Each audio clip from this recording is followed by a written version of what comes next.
तेग बहादुर सिमरिए कर नाम नित आवे ताए।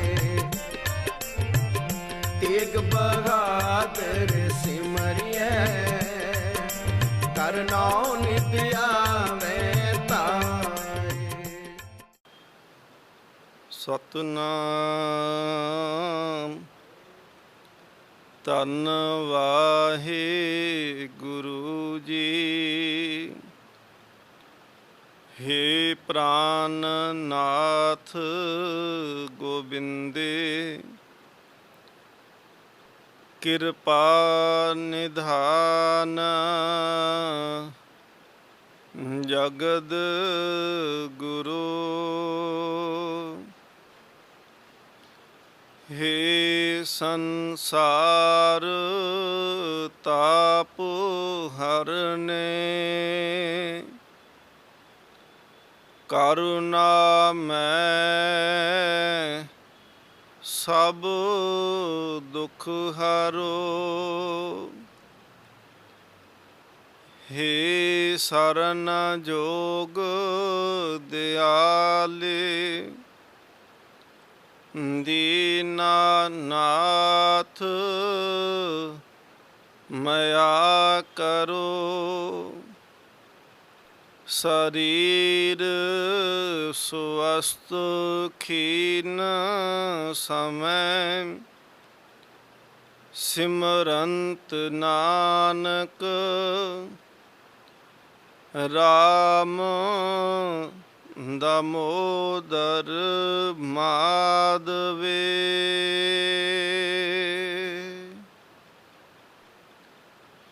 परम सन्मानयोग जुगो जुग अटल तख्त चवर छत्र दे मालिक सतगुरु श्री गुरु ग्रंथ साहिब महाराज जी की हजूरी अंदर देश विदेश तो सतगुरु महाराज गुरु तेग बहादुर जी के 400 साला प्रकाश गुरपुरब नूं समर्पित हो करके आप संगत सतगुरु महाराज जी के पावन जीवन इतिहास नूं सरवण कर रहे हो। सतगुरु गुरु तेग बहादुर महाराज जी के जीवन के इतिहास नूं अगाह इस लड़ी नूं तोड़िए। सब तो पहलों आओ सतगुरु महाराज जी दे हजूर नमस्कार करदियां मन बिरतियां एकाग्र करो। गुरु चरनां दे विच लगवाओ हाज़री। गुरु तेग बहादुर महाराज कृपा करन आप सहाय होवन। तेग बहादुर सिमरिया कर नौ निध आवे धाए, सब थाई होए सहाय। गुरु कृपा करे आप संगत आसीस बख्शो। प्यार सत्कार सहित फतेह प्रवान करो जी। वाहिगुरु जी का खालसा वाहिगुरु जी की फतेह। पिछले दीवान दे विच आप जी ने सरवण कीता सी कि सतगुरु महाराज ਅੰਮ੍ਰਿਤਸਰ ਦੀ ਧਰਤੀ ते आए। महाराज जी ने वल्ले नूं भाग लाउणा कीता। कुके वाली तो हुंदियां सतगुरु महाराज खडूर साहिब, गोइंदवाल साहिब, खेमकਰਨ, चोला साहब, फिर सतगुरु महाराज गोइंदवाल तो हुंदियां होइयां ਬਿਆਸ दरिया के पत्तन नूं पार कीता ते धन गुरु तेग बहादुर महाराज धन गुरु नानक देव जी की चरण छो प्राप्त वो पावन धरती ते जिन्हों सुल्तानपुर लोधी आखते हाँ। महाराज जी ने उत्थे जा करके दर्शन दीदार किए। सतगुरु गुरु तेग बहादुर महाराज जी फिर इस सुल्तानपुर लोधी तो महाराज जी ने मालवे देश जिहड़ा है उस पासे नूं रटन करना कीता। सतगुरु महाराज जी ने मालवे वाले पासे प्रचारक दौरा प्रारंभ किया। गुरु तेग बहादुर महाराज जी ने सब तो ज़्यादा जिहड़ा है अस्थान मालवे दे विच हन। मालवे की संगत महाराज जानते सी कि बिल्कुल सीधे साधे सुभाव वाली है। ਅੱਜ ਵੀ ਮਾਲਵੇ ਦੇ ਵਿੱਚ ਵਿਚਰ ਕੇ ਦੇਖੋ, ਉਹ ਬਹੁਤ ਹੀ ਸਾਦੇ ਮੁਰਾਦੇ ਜੀਵਨ ਵਾਲੇ ਲੋਕ ਨੇ, ਜਿਹੜੇ ਸਤਿਗੁਰ ਮਹਾਰਾਜ ਜੀ ਦੇ ਚਰਨਾਂ ਤੇ ਭਰੋਸਾ ਰੱਖਣਾ। ਧੰਨ ਗੁਰੂ ਤੇਗ ਬਹਾਦਰ ਮਹਾਰਾਜ ਸਭ ਤੋਂ ਪਹਿਲਾਂ ਫਿਰ ਮਾਲਵੇ ਦੇ ਵਿੱਚ ਲੱਖੀ ਜੰਗਲ ਜਾਂਦੇ ਨੇ। ਲੱਖੀ ਜੰਗਲ ਦੇ ਵਿੱਚ ਸਤਿਗੁਰ ਮਹਾਰਾਜ ਜੀ ਨੇ ਸੰਗਤ ਦਾ ਉਧਾਰ ਕੀਤਾ, ਸੰਗਤ ਦੇ ਅੰਦਰ ਦ੍ਰਿੜਤਾ ਪੈਦਾ ਕੀਤੀ। ਇੱਥੇ ਸਤਿਗੁਰ ਮਹਾਰਾਜ ਜੀ ਨੇ ਜਿਵੇਂ ਇਹ ਉਪਦੇਸ਼ ਦਿੱਤਾ ਹੈ ਕਿ ਪੈ ਕਾਹੂ ਕੋ ਦੇਤ ਨਹਿ, ਨਹਿ ਪੈ ਮਾਨ ਆਨਤ ਮਾਨ। ਸਤਿਗੁਰ ਮਹਾਰਾਜ ਜੀ ਨੇ ਇੰਨਾ ਕੁ ਜੀਵਨ ਜਿਹੜਾ ਸੀ ਉਹ ਡਰ ਰਹਿਤ ਕੀਤਾ ਹੈ ਕਿ ਸਤਿਗੁਰੂ ਸੱਚੇ ਪਾਤਸ਼ਾਹ ਮਹਾਰਾਜ ਜਿਹੜਾ ਬੂਟਾ ਆਪਣੀ ਹਯਾਤੀ ਦੇ ਵਿੱਚ ਲਾ ਕੇ ਜਾਂਦੇ ਨੇ, ਉਹੀ ਬੂਟੇ ਨੂੰ ਬੂਰ ਉਦੋਂ ਵੀ ਪਿਆ ਜਿੱਦਣ ਗੁਰੂ ਗੋਬਿੰਦ ਸਿੰਘ ਮਹਾਰਾਜ ਪਾਤਸ਼ਾਹ ਚਮਕੌਰ ਦੀ ਗੜੀ ਨੂੰ ਛੱਡ ਕੇ ਲੱਖੀ ਜੰਗਲ ਵਿੱਚ ਆਏ। ਤੇ ਇਹਨਾਂ ਲੋਕਾਂ ਨੇ ਇੰਨਾ ਕੁ ਅੰਦਰ ਬਿਹਵਲਤਾ ਸੀ ਗੁਰੂ ਦੇ ਪ੍ਰੇਮ ਦੇ ਵਾਸਤੇ ਕਿ ਇਵੇਂ ਦੌੜ ਕਰਕੇ ਆਏ ਜਿਵੇਂ ਮਾਹੀ ਸੱਦ ਮਾਰਦਾ ਹੈ ਤੇ ਉਹ ਮੱਝਾਂ ਦੌੜ ਕਰਕੇ ਉਹਦੇ ਕੋਲ ਆ ਜਾਂਦੀਆਂ ਨੇ। ਤੇ ਸਤਿਗੁਰੂ ਮਹਾਰਾਜ ਗੁਰੂ ਗੋਬਿੰਦ ਸਿੰਘ ਜੀ ਦੇ ਇੱਕ ਸੁਨੇਹੇ ਦੇ ਵਾਸਤੇ, ਇੱਕ ਬਚਨ ਸੁਣਨ ਦੇ ਵਾਸਤੇ ਇਹ ਸੰਗਤਾਂ ਜਿਹੜੀਆਂ ਸੀ ਦੌੜ ਕਰਕੇ ਗੁਰੂ ਸਾਹਿਬ ਜੀ ਦੇ ਕੋਲ ਪਹੁੰਚ ਗਈਆਂ। ਸਤਿਗੁਰੂ ਮਹਾਰਾਜ ਲੱਖੀ ਜੰਗਲ ਤੋਂ ਹੁੰਦਿਆਂ ਹੋਇਆਂ, ਜਿਹਨੂੰ ਅੱਜ ਅਸੀਂ ਤਲਵੰਡੀ ਸਾਬੋ ਤਖਤ ਸ੍ਰੀ ਦਮਦਮਾ ਸਾਹਿਬ ਆਖਦੇ ਹਾਂ, ਇਸ ਅਸਥਾਨ ਦੇ ਉੱਚੇ ਪਹੁੰਚਦੇ ਨੇ। ਇਹ ਭਾਈ ਸਾਬੋ ਜਿਹੜਾ ਸੀ ਗੁਰੂ ਨਾਨਕ ਦੇਵ ਮਹਾਰਾਜ ਜੀ ਦੀ ਇਹ ਧਰਤੀ ਚਰਨ ਛੋਹ ਪ੍ਰਾਪਤ ਹੈ। ਗੁਰੂ ਨਾਨਕ ਦੇਵ ਮਹਾਰਾਜ ਜੀ ਦੇ ਸਮੇਂ ਤੇ ਸਤਿਗੁਰੂ ਮਹਾਰਾਜ ਜੀ ਦੇ ਚਰਨਾਂ 'ਚ ਭਾਈ ਸਾਬੋ ਆਉਂਦਾ ਹੈ ਤੇ ਭਾਈ ਸਾਬੋ ਦੇ ਨਾਂ ਤੇ ਇਸ ਨਗਰ ਨੂੰ ਤਲਵੰਡੀ ਸਾਬੋ ਕੀ ਕਹਿੰਦੇ ਨੇ। ਸਾਬੋ ਕੀ ਤਲਵੰਡੀ, ਤਲਵੰਡੀ ਸਾਬੋ ਕੀ। ਇਹ ਭਾਈ ਸਾਬੋ ਦੇ ਨਾਂ ਤੇ ਇਹ ਨਗਰ ਜਿਹੜਾ ਹੈ ਇਹ ਵਸਿਆ। ਭਾਈ ਸਾਬੋ ਕੇ ਪਰਿਵਾਰ ਦੇ ਵਿੱਚੋਂ ਭਾਈ ਡੱਲਾ ਸਤਿਗੁਰੂ ਮਹਾਰਾਜ ਜੀ ਦੇ ਦਰਸ਼ਨ ਕਰਨ ਵਾਸਤੇ ਆਇਆ। ਇਹ ਭਾਈ ਡੱਲਾ ਇਹ ਉਹੀ ਸੀ ਜਿਹਨੇ ਗੁਰੂ ਗੋਬਿੰਦ ਸਿੰਘ ਸੱਚੇ ਪਾਤਸ਼ਾਹ ਮਹਾਰਾਜ ਜਦੋਂ ਤਲਵੰਡੀ ਸਾਬੋ ਪਹੁੰਚੇ ਸਨ ਤੇ ਸਤਿਗੁਰੂ ਮਹਾਰਾਜ ਨੂੰ ਬੜੇ ਦਾਅਵੇ ਕੀਤੇ, ਮਹਾਰਾਜ ਤੁਸੀਂ ਚਮਕੌਰ, ਤੁਹਾਨੂੰ ਆਨੰਦਪੁਰ ਨਾ ਛੱਡਣਾ ਪੈਂਦਾ ਜੇਕਰ ਤੁਸੀਂ ਡੱਲੇ ਨੂੰ ਯਾਦ ਕਰਦੇ। ਮੇਰੇ ਤੋਂ ਬਹੁਤ ਫੌਜ ਸੀ, ਮੇਰੇ ਤੋਂ ਬੜੇ ਜਵਾਨ ਪਠਾਨ ਫੌਜ ਦੇ ਵਿੱਚ ਸੀ ਮਹਾਰਾਜ, ਜੇ ਆਨੰਦਪੁਰ ਸਾਹਿਬ ਵੀ ਛੱਡ ਦਿੱਤਾ ਸੀ ਮੈਨੂੰ ਯਾਦ ਕਰ ਦਿਓ, ਤੁਹਾਨੂੰ ਚਮਕੌਰ ਦੀ ਗੜੀ ਦੇ ਵਿੱਚੋਂ ਛੱਡਣ ਦੀ ਲੋੜ ਨਹੀਂ ਸੀ ਪੈਣੀ, ਇਹ ਦੁਸ਼ਮਣਾਂ ਦੇ ਆਹੂ ਲਾ ਦਿੰਦੇ। ਮਹਾਰਾਜ ਨੇ ਫਿਰ ਬਥੇਰਾ ਸਮਝਾਇਆ, ਭਾਈ ਡੱਲਿਆ ਚਲੋ ਹੁਕਮ ਹੈ ਕਰਤਾਰ ਦਾ। ਕਹਿਣਾ ਨਹੀਂ ਮਹਾਰਾਜ, ਸੱਚੀ ਮੇਰੇ ਤੋਂ ਫੌਜੀ, ਮੇਰੇ ਜਵਾਨ, ਮੇਰੇ ਸਿਪਾਹੀ। ਇੱਕ ਦਿਨ ਇੱਕ ਸਿੱਖ ਜਿਹੜਾ ਸੀ ਉਹ ਬੜੀ ਸੋਹਣੀ ਬੰਦੂਕ ਲਿਆ ਕਰਕੇ ਉਹਨੇ ਸਤਿਗੁਰੂ ਮਹਾਰਾਜ ਨੂੰ ਭੇਟਾ ਕੀਤੀ। ਗੁਰੂ ਗੋਬਿੰਦ ਸਿੰਘ ਮਹਾਰਾਜ ਪਾਤਸ਼ਾਹ ਨੂੰ ਬੰਦੂਕ ਲਿਆ ਕੇ ਜਦੋਂ ਭੇਟਾ ਕੀਤੀ ਤੇ ਮਹਾਰਾਜ ਕੋਈ ਵੀ ਸ਼ਸਤਰ ਜਿਹੜਾ ਸੀ ਉਹਨੂੰ ਬਿਨਾਂ ਵਰਤੇ ਤੇ ਬਿਨਾਂ ਪਰਖੇ ਉਹਨੂੰ ਤੋਸ਼ੋਖਾਨੇ 'ਚ ਨਹੀਂ ਸੀ ਰੱਖਦੇ, ਕਿਉਂਕਿ ਕੱਲ੍ਹ ਨੂੰ ਜਦੋਂ ਸ਼ਸਤਰ ਚਲਾਉਣਾ ਪਵੇ ਤੇ ਉਹ ਚੱਲੇ ਨਾ ਤੇ ਉਹਦਾ ਫਾਇਦਾ ਕੋਈ ਨਹੀਂ। ਇਸ ਕਰਕੇ ਸਤਿਗੁਰੂ ਸੱਚੇ ਪਾਤਸ਼ਾਹ ਮਹਾਰਾਜ ਪਹਿਲੋਂ ਉਸ ਸ਼ਸਤਰ ਨੂੰ ਪਰਖਦੇ ਸੀ ਤੇ ਫਿਰ ਉਹਨੂੰ ਆਪਣੇ ਕੋਲ ਰੱਖਣਾ। ਮਹਾਰਾਜ ਜੀ ਨੇ ਭਾਈ ਡੱਲੇ ਨੂੰ ਕਿਹਾ, ਭਾਈ ਡੱਲਿਆ ਕਿਸੇ ਆਪਣੇ ਜਵਾਨ ਨੂੰ ਸੱਦ ਕੇ ਲਿਆ ਤੇ ਅਸੀਂ ਇਸ ਬੰਦੂਕ ਦੀ ਪਰਖ ਕਰਨੀ ਹੈ। ਭਾਈ ਡੱਲਾ ਆਪਣੇ ਸਿਪਾਹੀਆਂ ਦੇ ਕੋਲ ਗਿਆ, ਉਹਨਾਂ ਨੂੰ ਕਿਹਾ ਕਿ ਗੁਰੂ ਗੋਬਿੰਦ ਸਿੰਘ ਮਹਾਰਾਜ ਜੀ ਨੇ ਪਰਖ ਕਰਨੀ ਹੈ ਬੰਦੂਕ ਦੀ ਤੇ ਕੋਈ ਆਓ ਆਪਣਾ ਸੀਨਾ ਭੇਟ ਕਰੋ। ਸਾਰਿਆਂ ਨੇ ਸਿਰ ਫੇਰ ਦਿੱਤੇ, ਕਹਿੰਦੇ ਜੰਗ ਦਾ ਮੈਦਾਨ ਹੋਵੇ, ਸਾਹਮਣੇ ਦੁਸ਼ਮਣ ਹੋਵੇ, ਫਿਰ ਤਾਂ ਅਸੀਂ ਲੜਦੇ ਤੇ ਮਰਦੇ ਵੀ ਚੰਗੇ ਲੱਗਦੇ ਹਾਂ, ਐਵੇਂ ਅਨਿਆਈ ਮੌਤ ਮਰਨ ਨੂੰ ਕੌਣ ਤਿਆਰ ਹੋਵੇ। ਜਦੋਂ ਵਾਪਸ ਨਿਰਾਸ਼ ਜਿਹਾ ਹੋ ਕੇ ਆਇਆ, ਕੋਈ ਨਾਂ ਨਾਲ ਤੁਰਿਆ ਤੇ ਸਤਿਗੁਰੂ ਮਹਾਰਾਜ ਕਹਿੰਦੇ ਤੇਰੇ ਕਿੱਥੇ ਜਵਾਨ ਜਿਨ੍ਹਾਂ ਦੇ ਵਾਸਤੇ ਤੂੰ ਇੰਨੀਆਂ ਗੱਲਾਂ ਕਰਦਾ ਸੀ ਕਿ ਮੇਰੇ ਜਵਾਨ ਮੈਨੂੰ ਬੁਲਾਉਂਦੇ। ਸਤਿਗੁਰੂ ਮਹਾਰਾਜ ਕਹਿੰਦੇ ਨੇ ਡੱਲਿਆ ਆਇਆ ਕਿਉਂ ਨਹੀਂ ਮਹਾਰਾਜ, ਉਹ ਨਹੀਂ ਆਉਂਦੇ। ਤੇ ਸਤਿਗੁਰੂ ਮਹਾਰਾਜ ਕਹਿੰਦੇ ਡੱਲਿਆ ਫਿਰ ਤੂੰ ਖੜਾ ਹੋ ਜਾ, ਹੱਥ ਜੇ ਜੋੜ ਕੇ ਕਹਿੰਦਾ ਨਹੀਂ ਮਹਾਰਾਜ ਮੈਂ ਕਿਵੇਂ। ਫਿਰ ਸਤਿਗੁਰੂ ਮਹਾਰਾਜ ਮੁਸਕਰਾ ਕੇ ਕਹਿੰਦੇ ਨੇ ਹੁਣ ਜਿਨ੍ਹਾਂ ਨੇ ਸਾਡੇ ਨਾਲ ਕੁਰਬਾਨੀਆਂ ਕੀਤੀਆਂ ਤੂੰ ਉਹਨਾਂ ਦੇ ਹੌਸਲੇ ਪਰਖਣਾ ਚਾਹੁੰਦਾ ਸਾ ਨਾ, ਜਾ ਕੇ ਸਿੱਖਾਂ ਨੂੰ ਕਿਸੇ ਖਾਸ ਨੂੰ ਕਹਿਣ ਦੀ ਲੋੜ ਨਹੀਂ, ਜਾ ਕੇ ਆਵਾਜ਼ ਹੀ ਦੇ ਦੀ ਕਿ ਗੁਰੂ ਸਾਹਿਬ ਨੇ ਨਿਸ਼ਾਨਾ ਪਰਖਣਾ, ਕੋਈ ਆ ਕੇ ਸੀਨਾ ਭੇਟ ਕਰੇ। ਇਹਨੇ ਡੱਲੇ ਨੇ ਜਾ ਕੇ ਬਾਹਰ ਆਵਾਜ਼ ਦਿੱਤੀ। ਭਾਈ ਵੀਰ ਸਿੰਘ ਤੇ ਭਾਈ ਧੀਰ ਸਿੰਘ ਇਹਨਾਂ ਨੇ ਸੁਣਿਆ। ਇੱਕ ਸਿੰਘ ਉਸ ਵੇਲੇ ਆਟਾ ਗੁੰਨਦਾ ਪਿਆ ਸੀ ਤੇ ਦੂਸਰਾ ਦਸਤਾਰ ਸਜਾਉਂਦਾ ਪਿਆ ਸੀ। ਇਹ ਉਸੇ ਤਰ੍ਹਾਂ ਹੱਥ ਲਿਬੜੇ ਨੇ ਆਟੇ ਦੇ ਨਾਲ, ਉਹ ਵੀ ਦੌੜਿਆ। ਦੂਸਰਾ ਦਸਤਾਰ ਬੰਨ੍ਹਦਾ ਹੋਇਆ ਸੀ, ਉਵੇਂ ਦਸਤਾਰ ਬੰਨ੍ਹਦਾ ਹੋਇਆ ਦੌੜ ਕੇ ਸਤਿਗੁਰੂ ਮਹਾਰਾਜ ਜੀ ਦੇ ਸਾਹਮਣੇ ਆ ਕੇ ਖੜੇ ਹੋ ਗਏ। ਹੁਣ ਦੋਨੋਂ ਇੱਕ ਦੂਜੇ ਦੇ ਅੱਗੇ ਹੋਈ ਜਾਂਦੇ ਨੇ। ਜੇ ਮਹਾਰਾਜ ਬੰਦੂਕ ਸੱਜੇ ਕਰਦੇ ਨੇ ਤੇ ਦੋਨੇ ਸੱਜੇ ਪਾਸੇ ਹੋ ਜਾਂਦੇ ਨੇ, ਜੇ ਖੱਬੇ ਕਰਦੇ ਨੇ ਤੇ ਦੋਨੋਂ ਖੱਬੇ ਪਾਸੇ ਹੋ ਜਾਂਦੇ ਨੇ। ਸਤਿਗੁਰੂ ਮਹਾਰਾਜ ਨੇ ਦੋਨਾਂ ਨੂੰ ਖਿਲਾਰ ਦਿੱਤਾ, ਹੁਕਮ ਕੀਤਾ ਕਿ ਦੋਨੋਂ ਖੜੇ ਹੋ ਜਾਓ।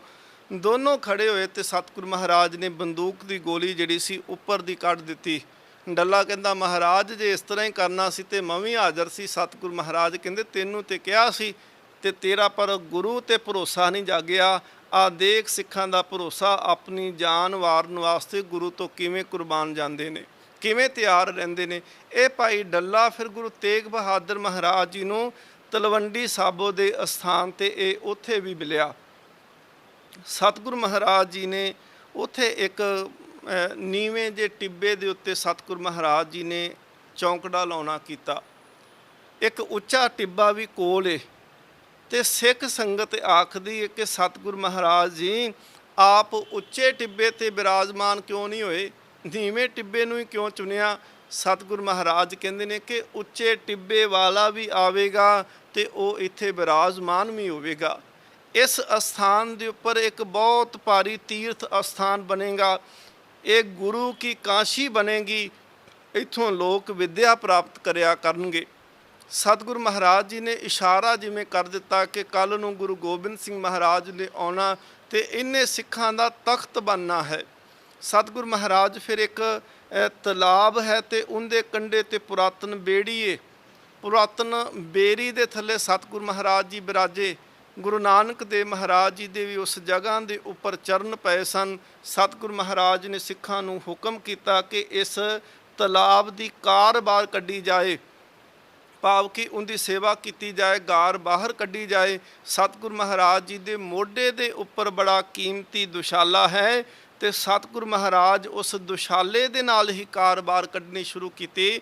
ਸਿੱਖਾਂ ਨੇ ਕਿਹਾ ਮਹਾਰਾਜ ਦੁਸ਼ਾਲਾ ਬੜਾ ਕੀਮਤੀ ਸੀ। ਸਤਿਗੁਰੂ ਮਹਾਰਾਜ ਕਹਿੰਦੇ ਨੇ ਦੁਸ਼ਾਲੇ ਤੋਂ ਜ਼ਿਆਦਾ ਇਹ ਸਰੋਵਰ ਕੀਮਤੀ ਹੈ। ਦੇਖਦਿਆਂ ਹੀ ਦੇਖਦਿਆਂ ਉਹ ਤਲਾਬ ਸਰੋਵਰ ਦਾ ਰੂਪ ਧਾਰਨ ਕਰ ਗਿਆ। ਬਾਅਦ ਵਿੱਚ ਗੁਰੂ ਗੋਬਿੰਦ ਸਿੰਘ ਸੱਚੇ ਪਾਤਸ਼ਾਹ ਮਹਾਰਾਜ ਜੀ ਨੇ ਢਾਲਾਂ ਦੇ ਨਾਲ ਸਿੱਖਾਂ ਤੋਂ ਕਾਰ ਕਢਵਾਈ। ਸਤਿਗੁਰੂ ਮਹਾਰਾਜ ਪਾਤਸ਼ਾਹ ਉੱਥੇ ਬਿਰਾਜੇ। ਇੱਥੇ ਹੀ ਸਤਿਗੁਰੂ ਮਹਾਰਾਜ ਪਾਤਸ਼ਾਹ ਜੀ ਨੂੰ ਭਾਈ ਜਗਤਾ ਜੀ ਨੇ ਬੇਨਤੀ ਕੀਤੀ ਸੀ, ਸਤਿਗੁਰੂ ਮਹਾਰਾਜ ਦਾਸ ਦੇ ਘਰ ਵੀ ਬਿਰਾਜੋ, ਇੱਕ ਰਾਤ ਟਿਕੋ। ਸਤਿਗੁਰੂ ਮਹਾਰਾਜ ਜੀ ਭਾਈ ਜਗਤੇ ਦੇ ਘਰ ਦੇ ਵਿੱਚ ਟਿਕੇ, ਇੱਕ ਰਾਤ ਦੇ ਵਾਸਤੇ ਗਏ।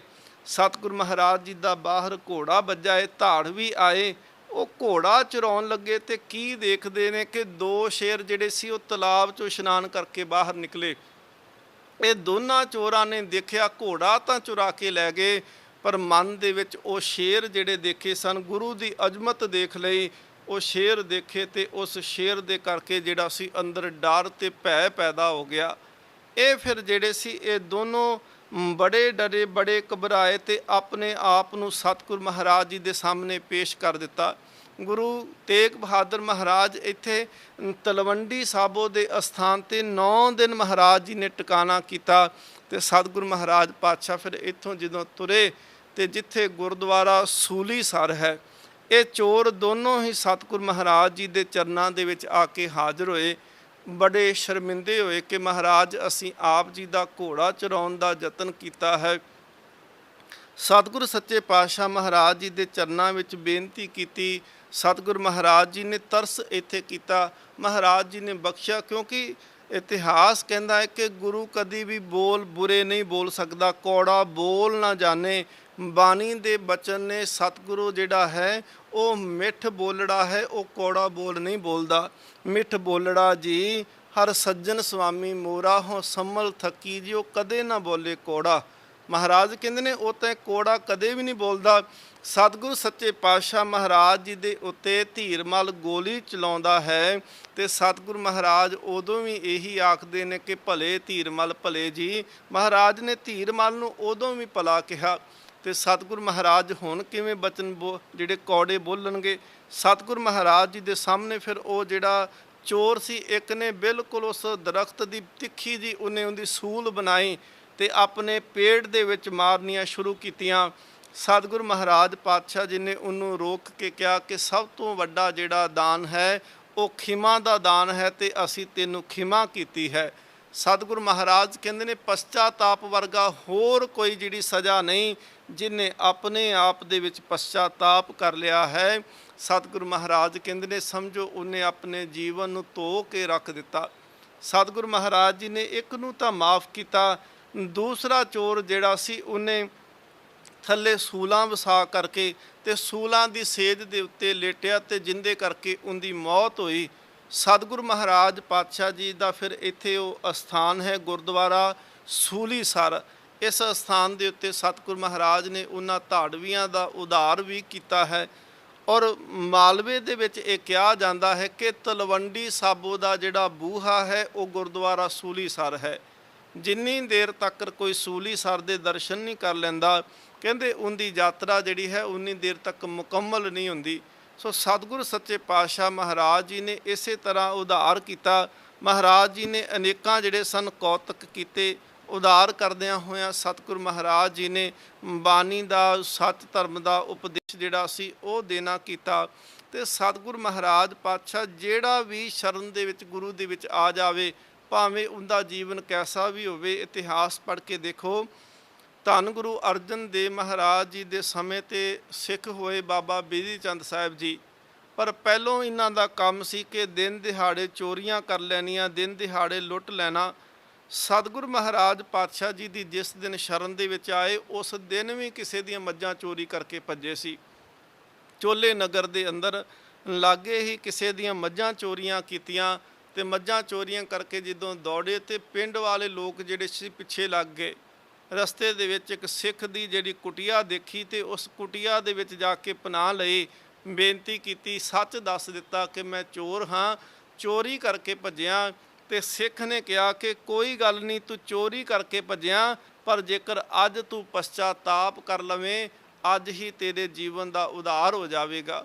ਪਛਤਾਤਾਪ ਕੀਤਾ ਕਿ ਨਹੀਂ, ਅੱਗੇ ਤੋਂ ਮੈਂ ਇਸ ਤਰ੍ਹਾਂ ਦਾ ਕੋਈ ਕਰਮ ਨਹੀਂ ਕਰਾਂਗਾ। ਪਛਤਾਤਾਪ ਬੇਨਤੀ ਕੀਤੀ। ਭਾਈ ਸਾਹਿਬ ਹੋਣਾ ਨੇ ਆਪਣੇ ਸਨਮੁਖ ਬਿਠਾ ਲਿਆ। ਸਨਮੁਖ ਬੈਠਾ ਬਾਣੀ ਨਾਮ ਜਪਣਾ ਸ਼ੁਰੂ ਕੀਤਾ। ਪਿੰਡ ਵਾਲੇ ਆਏ ਤੇ ਦੇਖਿਆ ਕਿ ਮੱਝਾਂ ਤੇ ਛੱਪੜ ਦੇ ਵਿੱਚ ਨੇ ਤੇ ਚੋਰ ਕਿਤੇ ਦਿਖਾਈ ਨਹੀਂ ਦਿੰਦਾ। ਤੇ ਜਦੋਂ ਆ ਕੇ ਭਾਈ ਸਾਹਿਬ ਹੋਣਾ ਨੂੰ ਪੁੱਛਿਆ ਕਿ ਇੱਥੇ ਤੁਸੀਂ ਕੋਈ ਚੋਰ ਤੇ ਨਹੀਂ ਦੇਖਿਆ, ਉਹਨਾਂ ਪੁੱਛਿਆ ਕਿ ਕਾਰਨ ਕੀ, ਲੱਭਦੇ ਕੀ? ਉਹ ਕਹਿੰਦੇ ਜੀ ਸਾਡੀਆਂ ਮੱਝਾਂ ਚੋਰੀ ਹੋਈਆਂ ਸੀ, ਪਰ ਉਹ ਛੱਪੜ ਦੇ ਵਿੱਚ ਨੇ। ਤੇ ਭਾਈ ਸਾਹਿਬ ਕਹਿੰਦੇ ਤੁਹਾਡਾ ਸਮਾਨ ਲੱਭ ਗਿਆ ਤੇ ਤੁਸੀਂ ਚੋਰ ਤੋਂ ਕੀ ਲੈਣਾ, ਤੁਸੀਂ ਜਾਓ ਤੇ ਮੱਝਾਂ ਲੈ ਕੇ ਆਪਣੇ ਘਰਾਂ ਨੂੰ ਪਹੁੰਚੋ। ਉਸ ਦਿਨ ਤੋਂ ਬਾਅਦ ਵਿੱਚ ਬਾਬਾ ਬਿਧੀ ਚੰਦ ਜਿਹੜੇ ਸੀ ਉਹ ਗੁਰੂ ਘਰ ਨੂੰ ਇੰਨਾ ਕੁ ਸਮਰਪਣ ਹੋ ਗਏ ਕਿ ਉਹਨਾਂ ਨੇ ਸਮੁੱਚਾ ਜੀਵਨ ਸਤਿਗੁਰੂ ਮਹਾਰਾਜ ਜੀ ਦੇ ਚਰਨਾਂ ਦੇ ਵਿੱਚ ਅਰਪਣ ਕਰ ਦਿੱਤਾ। ਤੇ ਗੁਰੂ ਹਰਗੋਬਿੰਦ ਸਾਹਿਬ ਮਹਾਰਾਜ ਜੀ ਦੇ ਹੁਕਮ ਦੇ ਅਨੁਸਾਰ ਜਦੋਂ ਸਿੱਖਾਂ ਨੇ ਦੁਸ਼ਾਲੇ ਕੀਮਤੀ ਭੇਟਾ ਕਰਨ ਵਾਸਤੇ ਆਏ ਗੁਰੂ ਹਰਗੋਬਿੰਦ ਸਾਹਿਬ ਮਹਾਰਾਜ ਨੂੰ, ਤੇ ਪੱਟੀ ਦੇ ਚੌਧਰੀਆਂ ਨੇ ਉਹ ਸਿੱਖਾਂ ਤੋਂ ਦੁਸ਼ਾਲੇ ਖੋਏ। ਤੇ ਬਾਬਾ ਬਿਧੀ ਚੰਦ ਸਾਹਿਬ ਜੀ ਉਹ ਦੁਸ਼ਾਲੇ ਲੈਣ ਵਾਸਤੇ ਪੱਟੀ ਜਾਂਦੇ ਨੇ। ਔਰਤ ਦਾ ਰੂਪ ਧਾਰਨ ਕੀਤਾ, ਦੁਸ਼ਾਲੇ ਉੱਥੋਂ ਲਏ। ਗੁਰਦੁਆਰਾ ਜਿੱਥੇ ਭੱਠ ਸਾਹਿਬ ਹੈ ਪੱਟੀ ਸ਼ਹਿਰ ਦੇ ਅੰਦਰ, ਉਸ ਭੱਠ ਦੇ ਵਿੱਚ ਵੀ ਬੈਠੇ, ਕਿਉਂਕਿ ਸਿਪਾਹੀ ਹਰ ਪਾਸੇ ਲੱਭਦੇ ਪਏ ਸਨ। ਤੇ ਜਦੋਂ ਸਤਿਗੁਰੂ ਮਹਾਰਾਜ ਜੀ ਦੇ ਸਨਮੁਖ ਪਹੁੰਚਦੇ ਹਨ ਤੇ ਧੰਨ ਗੁਰੂ ਹਰਗੋਬਿੰਦ ਸਾਹਿਬ ਮਹਾਰਾਜ ਜੀ ਦੇ ਚਰਨਾਂ ਵਿੱਚ ਪਏ। ਸਤਿਗੁਰੂ ਮਹਾਰਾਜ ਨੇ ਚੁੱਕ ਕਰਕੇ ਆਪਣੀ ਛਾਤੀ ਦੇ ਨਾਲ ਲਾ ਕੇ ਕਿਹਾ ਸੀ ਕਿ ਬਿਧੀ ਚੰਦ ਸੀਨਾ ਗੁਰੂ ਕਾ ਸੀਨਾ। ਬਿਧੀ ਚੰਦ ਨੂੰ ਆਪਣਾ ਸੀਨਾ ਕਹਿ ਕਰਕੇ ਨਿਵਾਜਿਆ ਹੈ। ਇਹ ਗੁਰੂ ਨਾਨਕ ਦਾ ਐਸਾ ਘਰ ਹੈ ਕਿ ਜਿਹੜਾ ਕੋਈ ਸ਼ਰਮ ਕਰਕੇ, ਪਛਤਾਤਾਪ ਕਰਕੇ, ਆਪਣੇ ਗੁਨਾਹਾਂ ਨੂੰ ਮੰਨ ਕਰਕੇ ਇੱਥੇ ਆ ਜਾਂਦਾ ਏ, ਸਤਿਗੁਰੂ ਮਹਾਰਾਜ ਉਹਦੇ 'ਤੇ ਕਿਰਪਾ ਕਰ ਦਿੰਦੇ ਨੇ, ਉਹਦਾ ਜੀਵਨ ਜਿਹੜਾ ਹੈ ਉਹ ਬਦਲ ਜਾਂਦਾ ਹੈ। ਸਤਿਗੁਰੂ ਮਹਾਰਾਜ ਜੀ ਦੇ ਘਰ ਦੇ ਵਿੱਚ ਭਾਵੇਂ ਭੂਮੀਆ ਚੋਰ ਆਇਆ, ਸਤਿਗੁਰੂ ਮਹਾਰਾਜ ਜੀ ਨੇ ਉਹਦਾ ਵੀ ਉਧਾਰ ਕੀਤਾ। ਗੁਰੂ ਨਾਨਕ ਦੇਵ ਮਹਾਰਾਜ ਨੇ ਆਪ ਤਰਸ ਕਰਕੇ ਸੱਜਣ ਠੱਗ ਨੂੰ ਸੱਜਣ ਬਣਾ ਦਿੱਤਾ, ਕੌਡੇ ਰਾਖਸ਼ ਨੂੰ ਕੌਡਾ ਸੰਤ ਬਣਾ ਦਿੱਤਾ। ਇਹ ਸਤਿਗੁਰੂ ਮਹਾਰਾਜ ਜੀ ਦੀ ਕਿਰਪਾ ਹੈ ਕਿ ਜਿਹੜਾ ਸ਼ਰਨ ਦੇ ਵਿੱਚ ਆਉਂਦਾ ਹੈ, ਸਤਿਗੁਰੂ ਮਹਾਰਾਜ ਉਹਦੇ ਜੀਵਨ ਨੂੰ ਫਿਰ ਗਲਤਾਨ ਨਹੀਂ ਹੋਣ ਦਿੰਦੇ। ਉਹਦੇ ਜੀਵਨ ਨੂੰ ਸਤਿਗੁਰੂ ਮਹਾਰਾਜ ਐਵੇਂ ਗਲਤਾਨ, ਐਵੇਂ ਜਿਹੜਾ ਹੈ ਇਹ ਕੁਕਰਮਾਂ ਦੀ ਅੱਗ ਦੇ ਵਿੱਚ ਨਹੀਂ ਸੜਨ ਦਿੰਦੇ। ਸਤਿਗੁਰੂ ਮਹਾਰਾਜ ਜੀ ਨੇ ਕਿਰਪਾ ਕੀਤੀ। ਇੱਥੇ ਫਿਰ ਭਾਈ ਜਗਤਾ ਦੇ ਘਰੋਂ ਜਿਹੜੇ ਘੋੜਾ ਚੋਰੀ ਕੀਤਾ ਸੀ ਇਹਨਾਂ ਚੋਰਾਂ ਨੇ, ਉਹ ਸੂਲੀਸਰ ਦੇ ਅਸਥਾਨ ਦੇ ਉੱਪਰ ਜਾ ਕਰਕੇ ਸਤਿਗੁਰੂ ਸੱਚੇ ਪਾਤਸ਼ਾਹ ਮਹਾਰਾਜ ਨੂੰ ਉਹ ਘੋੜਾ ਵੀ ਵਾਪਸ ਕੀਤਾ। ਪਛਤਾਤਾਪ ਵੀ ਕੀਤਾ। ਇੱਕ ਚੋਰ ਨੇ ਤਾਂ ਆਪਣਾ ਜੀਵਨ ਬਚਾਇਆ ਗੁਰੂ ਦੇ ਅੱਗੇ ਪਛਤਾਤਾਪ ਕਰਕੇ, ਮੁਆਫੀ ਖਿਮਾ ਮੰਗ ਕਰਕੇ, ਤੇ ਦੂਸਰੇ ਚੋਰ ਨੇ ਇਸ ਅਸਥਾਨ ਦੇ ਉੱਪਰ ਆਪਣੇ ਪ੍ਰਾਣ ਤਿਆਗੇ, ਸੂਲਾਂ ਦੀ ਸੇਜ ਵਿਛਾ ਕਰਕੇ ਉਹਨੇ ਜੀਵਨ ਜਿਹੜਾ ਸੀ ਉਹ ਖਤਮ ਕਰ ਲਿਆ। ਸੋ ਇਹ ਸਤਿਗੁਰ ਮਹਾਰਾਜ ਜੀ ਦਾ ਪਾਵਨ ਇਤਿਹਾਸ ਹੈ, ਕਿਉਂਕਿ ਜਿਉਂ-ਜਿਉਂ ਅਸੀਂ ਸਤਿਗੁਰ ਮਹਾਰਾਜ ਜੀ ਦੇ ਜੀਵਨ ਨੂੰ ਪੜ੍ਹਾਂਗੇ, ਉਹਨੂੰ ਵਾਚਾਂਗੇ, ਤੇ ਇਹਦੇ ਵਿੱਚੋਂ ਸਾਡੇ ਜੀਵਨ ਦੇ ਵਾਸਤੇ ਵੀ ਕਈ ਸਿੱਖਿਆ ਪ੍ਰਾਪਤ ਹੋਣੀਆਂ ਨੇ। ਕਿਉਂਕਿ ਇਹ ਸਤਿਗੁਰ ਮਹਾਰਾਜ ਜੀ ਦੀ ਬਾਣੀ ਦੇ ਬਚਨ ਨੇ, ਪ੍ਰਥਾਏ ਸਾਖੀ ਮਹਾਂਪੁਰਖ ਬੋਲਦੇ ਸਾਂਝੀ ਸਗਲ ਜਹਾਨੇ, ਕਿ ਜਿਹੜਾ ਗੁਰੂ ਨੇ ਉਪਦੇਸ਼ ਕਿਸੇ ਸਮੇਂ ਆਪਣੇ ਉਸ ਵੇਲੇ ਦੇ ਸਿੱਖਾਂ ਨੂੰ ਦਿੱਤਾ ਜਾਂ ਕਿਸੇ ਨੂੰ ਵੀ ਦਿੱਤਾ, ਭਾਵੇਂ ਉਹ ਸੱਜਣ ਠੱਗ ਨੂੰ, ਸਤਿਗੁਰ ਮਹਾਰਾਜ ਕਹਿੰਦੇ ਨੇ ਕਿ ਉੱਜਲ ਕਹਿਹਾ ਚਿਲਕਣਾ ਘੋਟਮ ਕਾਲੜੀ ਮਸ, ਧੋਤਿਆਂ ਜੂਠ ਨਾ ਉਤਰੇ, ਜੇ ਸੋ ਧੋਵਾਂ ਤਿਸ ਸੱਜਣ ਸਹੀ ਨਾਲ ਮੈਂ ਚਲਦਿਆਂ ਨਾਲ ਚਲਨ, ਜਿੱਥੇ ਲੇਖਾ ਮੰਗੀਏ ਤਿੱਥੇ ਖੜੇ ਦਿਸਨ। ਭਾਵੇਂ ਉਹ ਸ਼ਬਦ ਸੱਜਣ ਠੱਗ ਦੇ ਪ੍ਰਥਾਏ ਉਚਾਰਨ ਕੀਤਾ, ਪਰ ਸਤਿਗੁਰ ਮਹਾਰਾਜ ਜੀ ਦਾ ਉਹ ਸ਼ਬਦ ਸਦੀਵੀ ਹੈ। ਉਹ ਅੱਜ ਵੀ ਜਿਹੜੇ ਕੁਕਰਮਾਂ ਦੇ ਵਿੱਚ ਫਸੇ ਨੇ, ਜਿਹੜੇ ਬਾਹਰੋਂ ਧਰਮੀ ਆਪਣੇ ਆਪ ਨੂੰ ਅਖਵਾਉਂਦੇ ਨੇ ਤੇ ਅੰਦਰੋਂ ਜਿਹੜਾ ਹੈ ਪਾਪ ਕਮਾਉਂਦੇ ਪਏ ਨੇ, ਸਤਿਗੁਰ ਮਹਾਰਾਜ ਉਹਨਾਂ ਨੂੰ ਅੱਜ ਵੀ ਇਹਨਾਂ ਸ਼ਬਦਾਂ ਨਾਲ ਹੀ ਤਾੜਨਾ ਕਰਕੇ ਕਹਿੰਦੇ ਨੇ ਕਿ ਭਲਿਆ ਦੇਖ, ਤੇਰੇ ਅੰਦਰ ਨੂੰ ਰੱਬ ਜਾਣਦਾ ਈ, ਜੇ ਤੂੰ ਗੁਨਾਹ ਕਰੇਂਗਾ, ਜੇ ਤੂੰ ਕੁਕਰਮ ਕਮਾਏਂਗਾ, ਇਹ ਕੁਕਰਮ ਤੇਰੇ ਨਾਲ ਜਾਣਗੇ ਤੇ ਇਹਨਾਂ ਨੇ ਤੇਰਾ ਜੀਵਨ ਖਤਮ ਕਰ ਦੇਣਾ, ਤੈਨੂੰ ਸਜ਼ਾਵਾਂ ਦਾ ਭਾਗੀ ਬਣਾ ਦੇਣਾ ਹੈ। ਭਾਈ ਭਗਤ ਕਬੀਰ ਸਾਹਿਬ ਜੀ ਦੇ ਬਚਨ ਨੇ। ਭਗਤ ਕਬੀਰ ਸਾਹਿਬ ਕਹਿੰਦੇ ਨੇ, ਮਨ ਮੇਰੇ ਭੁੱਲੇ ਕਪਟ ਨਾ ਕੀਜੇ, ਅੰਤ ਨਬੇਰਾ ਤੇਰੇ ਜੀ ਪਹਿਲੀਜੇ। ਜੇ ਤੂੰ ਝੂਠ ਬੋਲੇਂਗਾ, ਕੁਕਰਮ ਕਮਾਏਂਗਾ, ਤੇ ਇਹ ਤੇਰੇ ਜੀਵਨ ਦਾ ਨੁਕਸਾਨ ਹੈ। ਅੰਤ ਵੇਲੇ ਇਹ ਸਮਾਂ ਜਿਹੜਾ ਹੈ ਇਹ ਤੇਰੇ ਉੱਪਰ ਜਿਹੜਾ ਹੈ ਨਿਬੇੜਿਆ ਜਾਣਾ ਹੈ। ਸੋ ਸਤਿਗੁਰ ਮਹਾਰਾਜ ਜੀ ਨੇ ਜੋ ਵੀ ਅਸੀਂ ਸਾਖੀ ਰੂਪ ਦੇ ਵਿੱਚ ਸਤਿਗੁਰ ਮਹਾਰਾਜ ਜੀ ਦੇ ਜੀਵਨ ਨੂੰ ਅਸੀਂ ਪੜ੍ਹਦੇ ਤੇ ਦਰਸ਼ਨ ਕਰਦੇ ਪਏ ਹਾਂ, ਇਹ ਸਤਿਗੁਰ ਮਹਾਰਾਜ ਜੀ ਦਾ ਜੀਵਨ ਅੱਜ ਅਸੀਂ ਆਪਣੇ ਉੱਪਰ ਢਾਲ ਕੇ ਦੇਖਣਾ ਕਿ ਮਹਾਰਾਜ ਕਿਤੇ ਸਾਡੇ ਕਰਮ ਵੀ ਤਾਂ ਐਵੇਂ ਦੇ ਨਹੀਂ, ਕਿਤੇ ਸੱਚੇ ਪਾਤਸ਼ਾਹ ਮਹਾਰਾਜ ਅਸੀਂ ਵੀ ਤਾਂ ਐਵੇਂ ਦੇ ਕਰਮ ਨਹੀਂ ਨਾ ਕਰਦੇ, ਕਿਤੇ ਮਹਾਰਾਜ ਅਸੀਂ ਵੀ ਤਾਂ ਐਵੇਂ ਚੋਰੀਆਂ ਠੱਗੀਆਂ ਜਾਂ ਐਵੇਂ ਦੇ ਕਰਮਾਂ ਦੇ ਵਿੱਚ ਦਿਨ ਤੇ ਨਹੀਂ ਬਤੀਤ ਕਰੀ ਜਾਂਦੇ। ਕਿਉਂਕਿ ਹਰ ਸਾਹ ਕੀਮਤੀ ਹੈ, ਹਰ ਸਵਾਸ ਕੀਮਤੀ ਹੈ, ਤੇ ਇੱਕ ਇੱਕ ਸਵਾਸ ਸਤਿਗੁਰ ਮਹਾਰਾਜ ਕਹਿੰਦੇ ਨੇ ਇਹ ਦੁਰਲੱਭ ਹੈ, ਇਹ ਪੈਸੇ ਦੇ ਕੇ ਇਹ ਸਵਾਸ ਵੀ ਵਾਪਸ ਨਹੀਂ ਮਿਲ ਸਕਦੇ। ਇਸ ਕਰਕੇ ਸਤਿਗੁਰ ਮਹਾਰਾਜ ਕਹਿੰਦੇ ਨੇ, ਮਨ ਮੇਰੇ ਭੁੱਲੇ ਕਪਟ ਨਾ ਕੀਜੇ, ਅੰਤ ਨਬੇਰਾ ਤੇਰੇ ਜੀ ਪਹਿਲੀਜੈ। ਸਤਿਗੁਰੂ ਗੁਰੂ ਤੇਗ ਬਹਾਦਰ ਮਹਾਰਾਜ ਕਰਨ ਕਿਰਪਾ, ਅਸੀਂ ਸਤਿਗੁਰ ਮਹਾਰਾਜ ਜੀ ਦੇ ਜੀਵਨ 'ਚੋਂ ਸੇਧ ਲੈ ਸਕੀਏ ਤੇ ਸਤਿਗੁਰ ਮਹਾਰਾਜ ਜੀ ਦਾ 400 ਸਾਲਾ ਪ੍ਰਕਾਸ਼ ਸ਼ਤਾਬਦੀ ਹੈ, ਕੁਝ ਨਾ ਕੁਝ ਆਪਣੇ ਜੀਵਨ 'ਚ ਬਦਲਾਅ ਜ਼ਰੂਰ ਲੈ ਕਰਕੇ ਆਈਏ ਤਾਂ ਕਿ ਸਾਡਾ ਜੀਵਨ ਜਿਹੜਾ ਹੈ ਉਹ ਸਫਲਾ ਹੋ ਸਕੇ। ਬਾਕੀ ਦੀਆਂ ਵਿਚਾਰਾਂ ਅਗਲੇ ਦੀਵਾਨ ਦੇ ਅੰਦਰ ਗੁਰੂ ਕਿਰਪਾ ਕਰੇ ਅਸੀਂ ਸਤਿਗੁਰ ਮਹਾਰਾਜ ਜੀ ਦਾ ਓਟ ਆਸਰਾ ਲੈਂਦਿਆਂ ਜੀਵਨ ਸਫਲਾ ਹੋਵੇ। ਅਰਦਾਸ ਜ਼ਰੂਰ ਕਰਿਆ ਕਰੋ, ਜਗਤ ਜਲੰਦਾ ਰੱਖ ਲੈ ਆਪਣੀ ਕਿਰਪਾ ਧਾਰ, ਜਿਤ ਦੁਆਰੇ ਉਬਰੇ ਤਿੱਤੇ ਲਿਹੋ ਉਭਾਰ। ਬੋਲਦਿਆਂ ਹੋਈਆਂ ਭੁੱਲਾਂ ਦੀ ਖਿਮਾ, ਬੁਲਾਓ ਫਤਿਹ ਆਖੋ ਜੀ। ਵਾਹਿਗੁਰੂ ਜੀ ਕਾ ਖਾਲਸਾ, ਵਾਹਿਗੁਰੂ ਜੀ ਕੀ ਫਤਿਹ। ਤੇਗ ਬਹਾਦਰ ਸਿਮਰਿਐ, ਕਰਨਾਉ ਨਿਤ ਆਵੈ।